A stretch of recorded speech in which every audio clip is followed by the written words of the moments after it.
Lost love. These things happened to me nearly 10 years ago. I lived in a city, but the city was hot in summer. I wanted to see the country. I wanted to walk in the woods and see green trees. I had a little red car, and I had a map too. I drove all night out into the country. I was happy in my car. We had a very good summer that year. The country was very pretty in the early morning. The sun was hot, and the sky was blue. I heard the birds in the trees. And then, my car stopped suddenly. What's wrong? I thought. Oh dear, I haven't got any petrol. Now I'll have to walk. I'll have to find a town and buy some petrol. But where am I? I looked at the map. I wasn't near a town. I was lost in the country. And then I saw the girl. She walked down the road with flowers in her hand. She wore a long dress, and her hair was long too. It was long and black, and it shone in the sun. She was very pretty. I wanted to speak to her, so I got out of the car. "Hello," I said. "I'm lost. Where am I?" She looked afraid, so I spoke quietly. "I haven't got any petrol," I said. "Where can I find some?" Her blue eyes looked at me, and she smiled. She's a very pretty girl, I thought. "I do not know," she said. "Come with me to the village. Perhaps we can help you." I went with her happily, and we walked a long way. There isn't a village on the map, I thought. Perhaps it's a very small village. There was a village, and it was old and pretty. The houses were black and white and very small. There were a lot of animals. The girl stopped at a house and smiled at me. "Come in, please," she said. I went in. The house was very clean, but it was strange too. There was a fire and some food above it. I felt hungry then. That's strange, I thought. They cook their food over a wood fire. Perhaps they have no money. I met her father and mother, and I liked them. They were nice people, but their clothes were strange. "Sit down," said the old man. "Are you thirsty after your walk?"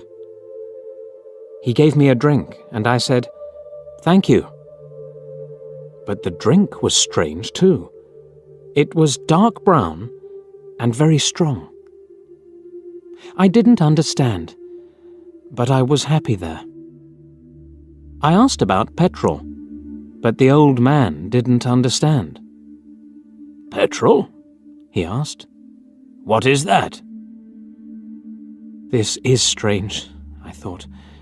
Then I asked, "Do you walk everywhere?" The old man smiled. "Oh, no. We use horses," he said. Horses, I thought. Horses are very slow. Why don't they have cars? But I didn't say that to the old man. I felt happy there. I stayed all day, and I ate dinner with them that evening. Then the girl and I went out into the garden. The girl's name was Mary. "This is nice," she said. "We like having visitors. We do not see many people here." We spoke happily. She was very beautiful. But after a time, she began to talk quietly, and her face was sad. "Why are you sad?" I asked her. "I cannot tell you," she said. "You are only a visitor here. We have to say goodbye tonight. You have to go now." I didn't understand. I loved her, I knew that, and I wanted to help her. Why did I have to go?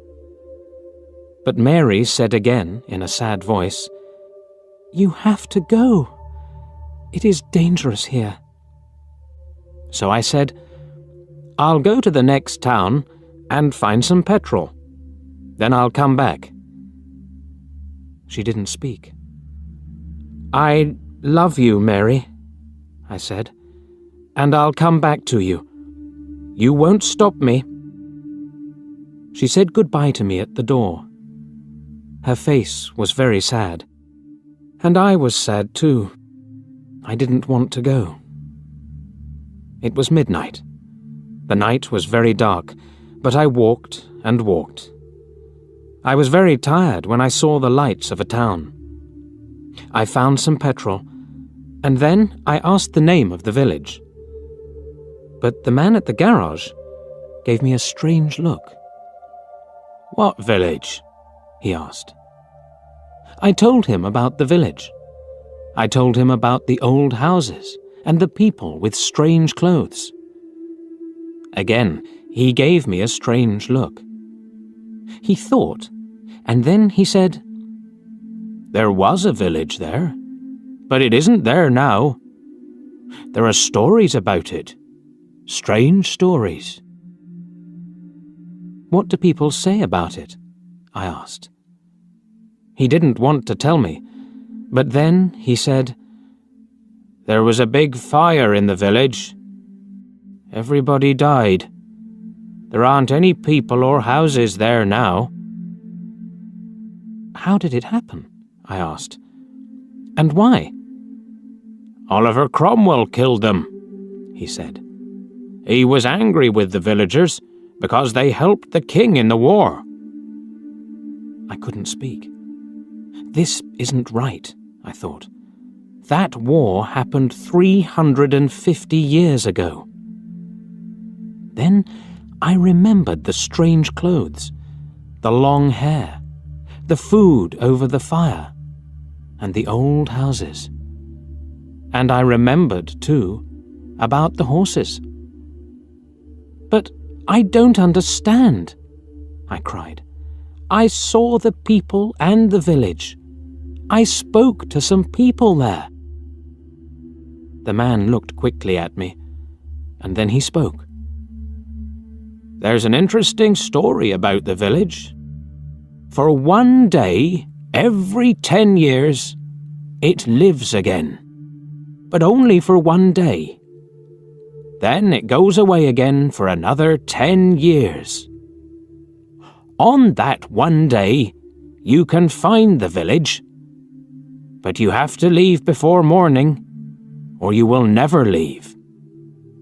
Can this be right? I thought. Perhaps it was. Mary said, "You have to go." She loved me, but she said, "We have to say goodbye." She was afraid for me. Now I understand, I thought. I went back to the village, but it wasn't there. I looked again and again, but I couldn't find it. I saw only flowers and trees. I heard only the sound of the birds and the wind. I was very sad. I sat down on the ground and cried. I will never forget that day. I remember Mary, and I will always love her. Now, I only have to wait 2 months. The village will come back again. On the right day, I will go back. I will find her again, my love with the long black hair. And this time, I will not leave before morning. I will stay with her.